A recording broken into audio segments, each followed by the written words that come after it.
ലോകത്തിലെ ആദ്യത്തെ Snapdragon 8 elite chipset ഉൾപ്പെടുത്തിയ സ്മാർട്ട് ഫോണും IP69 റേറ്റഡോട് കൂടിയിട്ടുള്ള under water photography and videography എടുക്കാൻ പറ്റുന്ന സ്മാർട്ട് ഫോണും നിലവിലെ ഖത്തറിലെ ഏറ്റവും വില കുറഞ്ഞ ഫ്ലാഗ്ഷിപ്പ് സ്മാർട്ട് ഫോൺ ആയിട്ടുള്ള Realme GT7 Pro ആണ് നമ്മൾ ഇന്ന് റിവ്യൂ ചെയ്യാൻ പോകുന്നത്. കുറേ ദിവസമായിട്ട് ഈ ഒരു സ്മാർട്ട് ഫോൺ എൻ്റെ കയ്യിലുണ്ട്. അതുകൊണ്ട് തന്നെ അത്രയും ദിവസത്തെ യൂസർ എക്സ്പീരിയൻസ് എന്നുള്ള രീതിയിലായിരിക്കും നമ്മൾ വീഡിയോ ചെയ്യുന്നുണ്ടാവുക. മാക്സിമം വീഡിയോ സ്കിപ്പ് ചെയ്യാതെ കണ്ടു കഴിഞ്ഞാൽ ഈ ഒരു സ്മാർട്ട് ഫോണിൻ്റെ നെഗറ്റീവും പോസിറ്റീവും അടങ്ങിയിട്ടുള്ള കാര്യങ്ങൾ നിങ്ങൾക്ക് ലഭിക്കുന്നതാണ്. അതല്ല ഈ ഒരു സ്മാർട്ട് ഫോൺ നിങ്ങൾക്ക് സ്യൂട്ടബിൾ ആണോ ഇല്ലേ എന്നുള്ള കാര്യം തീർച്ചയായിട്ടും നിങ്ങൾക്ക് അതിലൂടെ ലഭിക്കുന്നതാണ്. എനിവേ എന്നും പറയാറുള്ള പോലെ തന്നെ വീഡിയോ മാക്സിമം സ്കിപ്പ് ചെയ്യാതെ കാണുക. വീഡിയോ ഇഷ്ടപ്പെട്ടാൽ ലൈക്ക് ചെയ്യാനും ചാനൽ വീഡിയോസ് യൂസ്ഫുൾ ആണെങ്കിൽ ചാനൽ സബ്സ്ക്രൈബ് ചെയ്യുന്ന കാര്യം കൂടി ഒന്ന് പരിഗണിച്ചോളി. അപ്പോൾ സമയം കളയാതെ നമുക്ക് ഈ ഒരു സ്മാർട്ട് ഫോണിൻ്റെ വിശേഷങ്ങളിലേക്ക് കടക്കാം. Welcome to mister unbox and travel. ബോക്സിനകത്ത് സ്മാർട്ട് ഫോൺ കൂടാതെ ഒരു കിടിലൻ കേസ് വരുന്നുണ്ട്. എനിവേ ട്രാൻസ്പെറൻറ്റ് കേസ് കൊടുക്കാത്ത എന്തുകൊണ്ട് നന്നായിട്ടുണ്ട്. 120 വാട്ടിൻ്റെ സൂപ്പർ വൂക്ക് ചാർജർ അഡാപ്റ്ററാണ് വരുന്നത്. പിന്നീട് type A to type C charging cable. Anyway 2 കളേഴ്സിലാണ് ഈ ഒരു സ്മാർട്ട് ഫോൺ അവൈലബിൾ ആകുന്നത്. നമ്മുടെ കയ്യിലുള്ളത് മാർസ് ഓറഞ്ച് എന്ന് പറയുന്ന കളറാണ്. ഇത് കൂടാതെ ഗാലക്സി ഗ്രേയിലും അവൈലബിൾ ആണ്. ഡിസൈൻ ആൻഡ് ബിൽഡ് ക്വാളിറ്റിയുടെ കാര്യം എടുത്തു കഴിഞ്ഞാൽ നമ്മുടെ കയ്യിലുള്ളത് മാർസ് ഓറഞ്ച് എന്ന് പറയുന്ന കളറാണ്. ആ ഒരു പേര് സൂചിപ്പിക്കുന്ന പോലെ മാർസ് അഥവാ ചൊവ്വാഗ്രഹത്തിൻ്റെ ഒരു ടെക്സ്ചറാണ് നമുക്ക് ബാക്ക് പാനലിൽ കാണാൻ സാധിക്കുന്നത്. എനിക്ക് പേഴ്സണലി ഭയങ്കര ഇഷ്ടപ്പെട്ടുള്ള ഒരു ടെക്സ്ചറായിട്ടാണ് ഇത് ഫീൽ ചെയ്യുന്നത്. അതുപോലെ തന്നെ ഗ്ലാസ് ബാക്ക് പാനലാണ് വരുന്നത്. പാണ്ട ഗ്ലാസ് ആണ് പ്രൊട്ടക്ഷൻ ആയിട്ട് വരുന്നത്.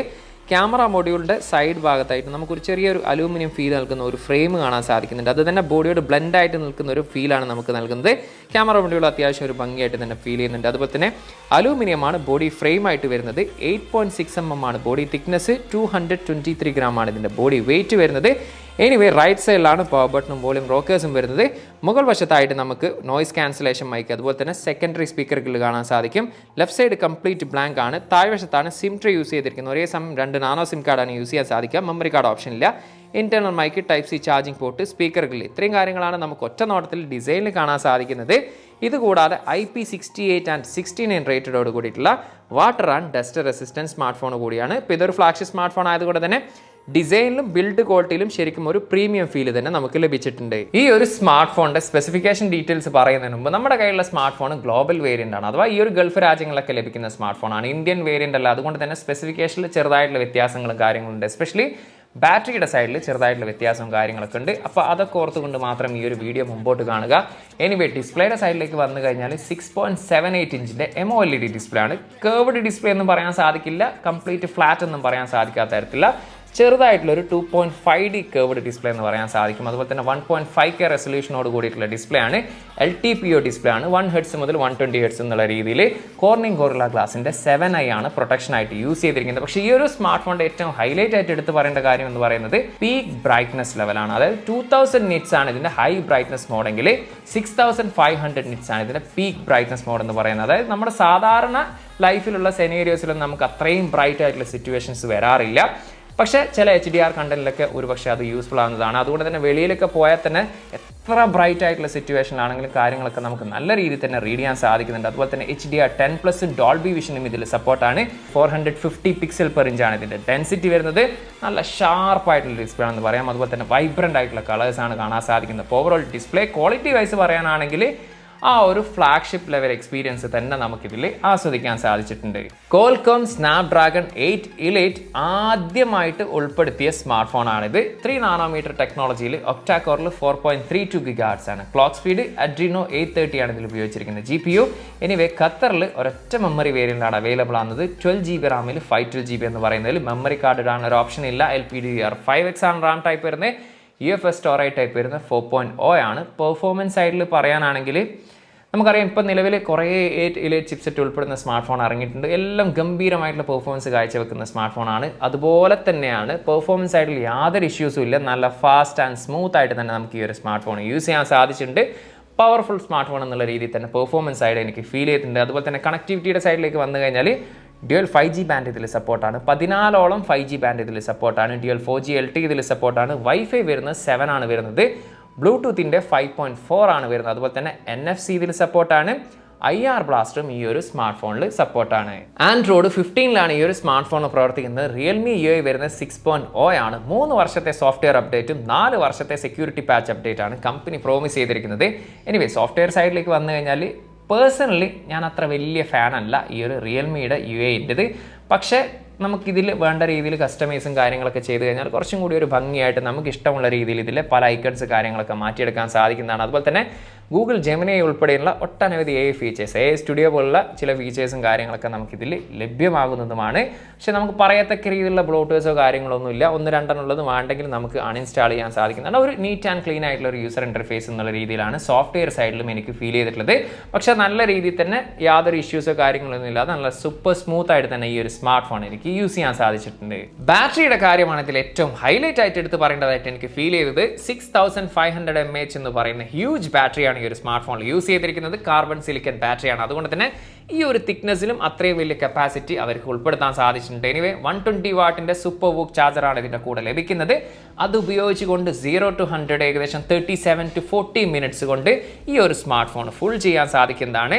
എനിവേ ബാറ്ററി പെർഫോമൻസിൻ്റെ സൈഡിലേക്ക് വന്നു കഴിഞ്ഞാൽ നമ്മൾ എത്ര ഹെവി യൂസേജ് ചെയ്ത് കഴിഞ്ഞാലും ഈസി ആയിട്ട് ഈ ഒരു സ്മാർട്ട് ഫോൺ ഒരു ദിവസം യൂസ് ചെയ്യാൻ സാധിക്കും. അതെല്ലാം നമ്മളൊരു നോർമൽ യൂസർ ആണെങ്കിൽ കണ്ണും പൂട്ടി നമുക്ക് പറയാൻ സാധിക്കും ഏകദേശം 2 ദിവസത്തോളം നമുക്ക് ഈ ഒരു സ്മാർട്ട് ഫോൺ യൂസ് ചെയ്യാൻ സാധിക്കുന്നതാണ്. സ്റ്റീരിയോ സ്പീക്കേഴ്സ് ആണ് ഈ ഒരു സ്മാർട്ട് ഫോണിൽ വരുന്നത്.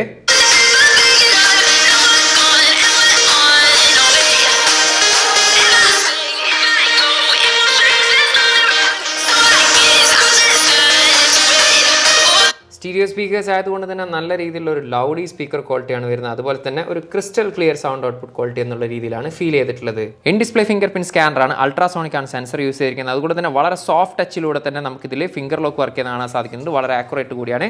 2D ഫേസ് ലോക്ക് ആണ് ഇതിൽ യൂസ് ചെയ്തിരിക്കുന്നത്. ഫേസ് ലോക്കും വളരെ പെട്ടെന്ന് തന്നെ ഡിറ്റക്ട് ചെയ്യുന്നുണ്ട്. ഇനി ഗെയിമിംഗ് പെർഫോമൻസിനെ കുറിച്ച് പറയാനാണെങ്കിൽ ഒറ്റ വാക്കിൽ പറഞ്ഞാൽ നിങ്ങൾ പ്രോ ലെവൽ ഗെയിമർ ആണെങ്കിലും നോർമൽ ഗെയിമർ ആണെങ്കിലും തീർച്ചയായിട്ടും സാറ്റിസ്ഫൈഡ് ആവുന്ന രീതിയിലുള്ള ഒരു പെർഫോമൻസ് ഇതിൽ കാണാൻ സാധിക്കും.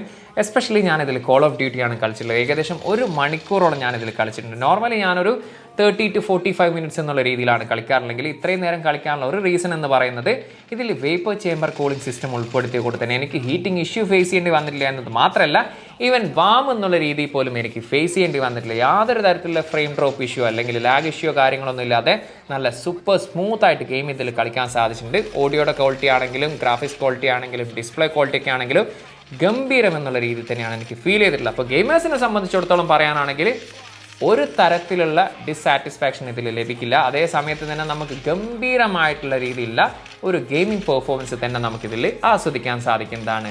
3 ക്യാമറയാണ് പിറകിൽ ഉൾപ്പെടുത്തിയിരിക്കുന്നത്. 3 ക്യാമറയിലും സോണിയുടെ സെൻസറാണ് യൂസ് ചെയ്തിരിക്കുന്നത്. 50 മെഗാ പിക്സലിന്റെ main lens with optical image സ്റ്റെബിലൈസേഷനോട് കൂടിയുള്ളത്.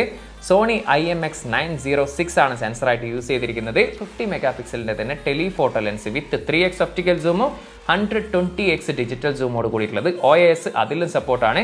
സോണിയുടെ IMX882 ആണ് സെൻസറായിട്ട് യൂസ് ചെയ്തിരിക്കുന്നത്. 8 മെഗാ പിക്സലിന്റെ അൾട്രാ വൈഡ് ലെൻസ് സോണിയുടെ IMX355 ആണ് സെൻസറായിട്ട് യൂസ് ചെയ്തിരിക്കുന്നത്. ഇനി റിയർ ക്യാമറയിൽ എടുത്തിരിക്കുന്ന ഫോട്ടോസിനെ ഒറ്റ വാക്കിൽ പറയാനാണെങ്കിൽ ദ ബെസ്റ്റ് എന്നുള്ള രീതിയിൽ എനിക്ക് ഫീൽ ചെയ്തിട്ടില്ല. കാരണം ഹാർഡ്വെയർ സൈഡ് നല്ല സ്ട്രോങ് ആയിട്ടുള്ളതാണ്. പക്ഷേ ആ ഒരു ലെവലിൽ എത്തിയോ എന്ന് ചോദിച്ചു കഴിഞ്ഞാൽ ഇല്ല എന്ന് തന്നെയാണ് എൻ്റെ അഭിപ്രായം.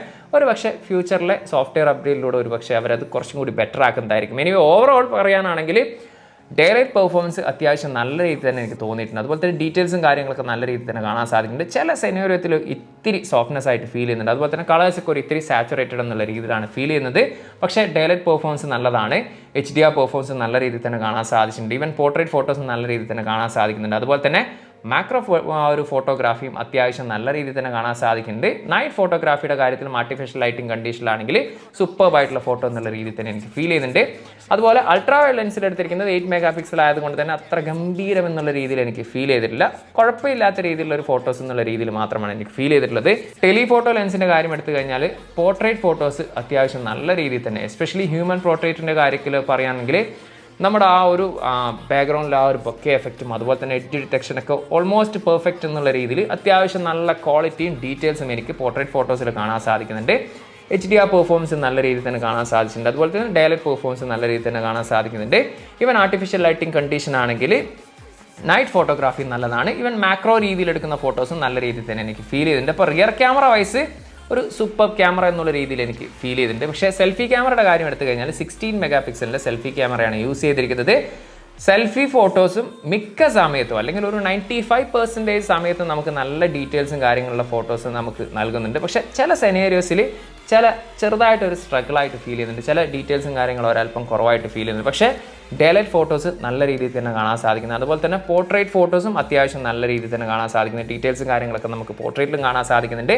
HDR ഫോട്ടോസും നല്ല രീതിയിൽ തന്നെ കാണാം. ഈവൻ ആർട്ടിഫിഷ്യൽ ലൈറ്റിംഗ് കണ്ടീഷൻ ഉണ്ടെങ്കിൽ നൈറ്റ് ഫോട്ടോഗ്രാഫി നല്ല രീതിയിൽ തന്നെ കാണാൻ സാധിച്ചിട്ടുണ്ട്. അപ്പോൾ ഓവറോൾ ക്യാമറ പെർഫോമൻസ് വൈസ് പറയാനാണെങ്കിൽ ഞാൻ ഈ തുടക്കത്തിൽ പറഞ്ഞ പോലെ തന്നെ അവരുടെ കയ്യിൽ ആ ഒരു പൊട്ടൻഷ്യൽ ഉണ്ട്. ആ ഒരു സോഫ്റ്റ്വെയർ അപ്ഡേറ്റിലൂടെ ഒരുപക്ഷെ കുറച്ചും കൂടി ഇമ്പ്രൂവ് ആക്കുമെന്ന് പ്രതീക്ഷിക്കാം. പക്ഷേ ഈ ഒരു പ്രൈസ് റേഞ്ച് വെച്ച് നോക്കുകയാണെങ്കിൽ one of the best camera performance എന്നുള്ള രീതിയിലാണ് എനിക്ക് ഫീൽ ചെയ്തിട്ടുള്ളത്. ഈ ഒരു സ്മാർട്ട് ഫോണിൻ്റെ ഏറ്റവും ഇമ്പോർട്ടൻ്റ് ആയിട്ടുള്ള ഒരു കാര്യം എന്നോട് പറയാൻ വിട്ടുപോയി. മറ്റൊന്നുമല്ല, ഒരുപക്ഷെ നമുക്ക് മിക്ക സ്മാർട്ട് ഫോണിൽ ഈ ഒരു ഫീച്ചർ കാണാത്തത് കൊണ്ടായിരിക്കാം ഒരുപക്ഷെ എന്നോടത് പറയാൻ വിട്ടുപോയിട്ടുണ്ടാവുക.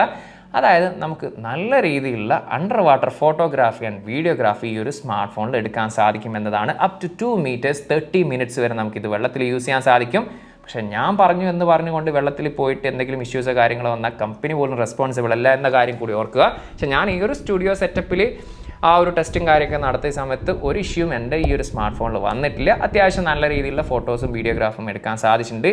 അതുകൊണ്ട് തന്നെ മിക്ക സ്മാർട്ട് ഫോണിലും നമുക്ക് ഈ ഒരു ഫീച്ചർ കാണാനില്ല. അത്തരത്തിലൊക്കെ സ്മാർട്ട് ഫോണൊക്കെ യൂസ് ചെയ്യണമെന്ന് ആഗ്രഹമുള്ളവർക്കും കൂടി ഈ ഒരു സ്മാർട്ട് ഫോൺ പരിഗണിക്കാവുന്നതാണ്.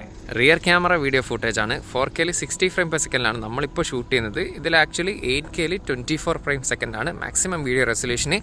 ആ ഒരു 8Kയുടെ വീഡിയോയുടെ ഞാൻ സാമ്പിൾ ഇതിൻ്റെ കൂടെ കൊടുക്കുന്നുണ്ട്. എനിവേ ഈ ഒരു വീഡിയോയെ കുറിച്ച് പറയാനാണെങ്കിൽ അത്യാവശ്യം നല്ല രീതിയിലുള്ളൊരു സ്റ്റെബിലിറ്റി കാണാൻ സാധിക്കുന്നുണ്ട്. അതുപോലെ തന്നെ നല്ല രീതിയിലുള്ളൊരു HDR പെർഫോമൻസും കാണാൻ സാധിക്കുന്നുണ്ട്. ഒരു ഇത്തിരി വൈബ്രൻ്റ് ആയിട്ടുള്ള കളേഴ്സാണ് ഫീൽ ചെയ്യുന്നത്. ഓവറോൾ പറയാനാണെങ്കിൽ one of the best 4K video എന്നുള്ള രീതിയിലാണ് ഫീൽ ചെയ്തിട്ടുള്ളത്. സെൽഫി വീഡിയോ ഫുട്ടേജ് ആണ്. ഫുൾ HD 60 frames/second ആണ് മാക്സിമം വീഡിയോ റെസൊല്യൂഷൻ. അതിലാണ് നമ്മളിപ്പോൾ ഷൂട്ട് ചെയ്യുന്നത്. നല്ല രീതിയിലുള്ളൊരു സ്റ്റെബിലിറ്റി നമുക്ക് കാണാൻ സാധിക്കും. അതുപോലെ തന്നെ അത്യാവശ്യം കുഴപ്പമില്ലാത്ത രീതിയിലുള്ള HDR പെർഫോമൻസ് കാണാൻ സാധിക്കും. പക്ഷേ ഇതൊരു ഫ്ലാഗ്ഷിപ്പ് സ്മാർട്ട് ഫോണാണ്. ഇതിൽ 4K സപ്പോർട്ട് ഇല്ല എന്നത് ശരിക്കും ഒരു പോരായ്മയായിട്ട് തന്നെ എനിക്ക് ഫീൽ ചെയ്തിട്ടുണ്ട്. ഓവറോൾ പറയാനാണെങ്കിൽ ഒരു എബോവ് ഡീസൻ്റ് എന്നുള്ള രീതിയിലാണ് എനിക്കിതിലെ സെൽഫി വീഡിയോ ഫീൽ ചെയ്തിട്ടുള്ളത്.